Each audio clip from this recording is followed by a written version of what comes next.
Hi, my name's Jack Baggett and I did the screenplay for 3am. I'm Jeff Horsley and I was producer. I'm Jack Hunter and I directed. And I'm Tom Mumford and I starred in it. The start of our film is meant to be set up as like a police crime investigation with pictures from the scene of the crime and a tape recorder. The identity of the hand pressing the tape recorder is unknown, but we throw about ideas about could be the killer, could be some sort of obsessive person. Yep.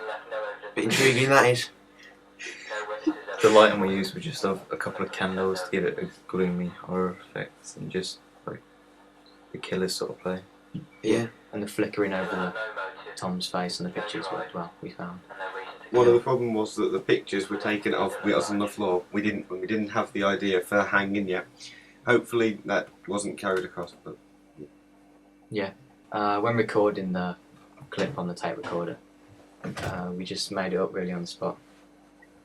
I think the lighting really set the tone for the rest of the film.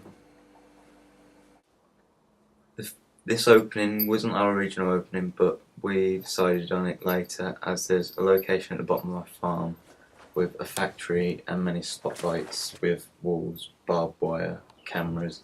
Seems like the sort of place that a killer would break into. Really worked well. We had some fun filming that. I was a bit scared, 'cause it's a bit dark. Yeah, just a bit. the darkness really worked to our advantage though. There's the spotlights in the back. Yeah, it created a good atmosphere, which linked with the candles at the start. And when we were there, we had the idea to, well, we didn't know what to do with the credits at first, so we decided to paint them on the wall, have them part of the scenery. They really seemed to stand out because we seemed to focus on them with the camera.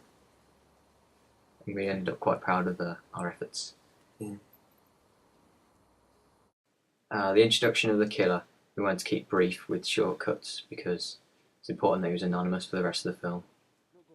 We always had the idea in the storyboards of doing a foot splash somewhere to like a bit of a short clip to see the running of the killer, but it took us ages to find the right puddle. We were just looking round and round. Yeah, my mum weren't pleased with the messy shoes. Yep. The establishing shot of the house was initially going to be the opening shot to our film, and is it that it's shown in the storyboard? This is actually my farmhouse, which we decided on at the very beginning because it's isolated and shows vulnerability of the victim. Just seemed the ideal place, really. Yeah, and the water fountain really seemed to like enforce that, and the orange lighting seemed to really add tone and atmosphere to the thing, and we really wanted to show that in our camera shots.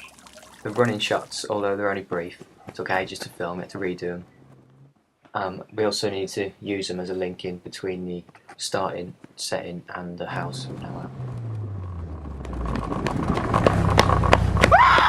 out. As we had a not so good running shot from the front, which didn't link very well with the other running shots, Jack had the idea from many action films that they use camera cars to get still shots of full-on sprinting. So we decided to use my car and the camera on the tripod in the booth. We've got sprinting shots of Jack from front, back, side, although only some were successful. We had a lot of fun filming this, and we thought it was very imaginative and unique, and that others would not use it. And I think it really worked well. This was, I think this was one of the selling points of our film. Even though it was a short clip, it was probably the best one, I thought. We also tried to drive. I'm talking. I say no, and then we're like, I'll do it.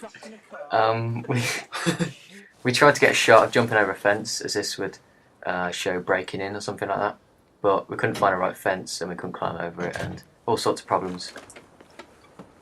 Eventually, when we did find some sort of fence that was suitable, after we got a good shot of jumping over, Jack was standing right in the way. So I have got an excuse for that, by the Was way. it intentional? I've got an excuse for that. No. And I'll tell you what, before I was traumatised by my foot being stuck in all that mud, so I went back out. Yeah. I had the props with me, so they had to come back for me.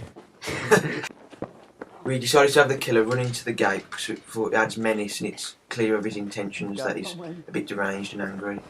And we thought that the gate, because most horror films there is like a weird entrance, and we thought that would work well.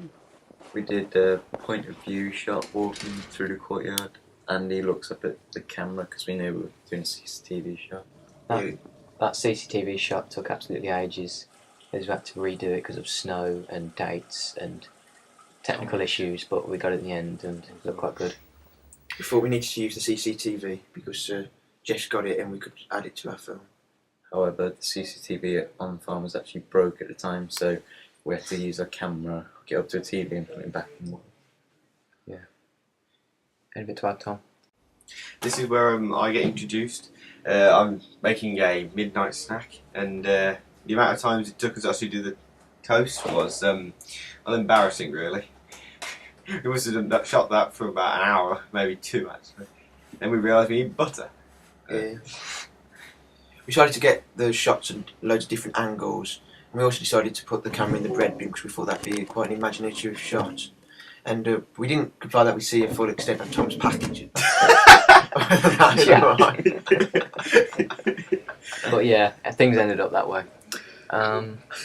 We've got some shots of the killer coming up to the door from the inside, the outside, from the door swinging open. We had from feet, head height, behind, point of view.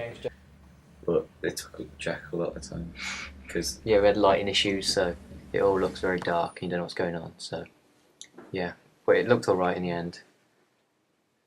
When he stepped in, we had to have sound effects to create a sense of menace.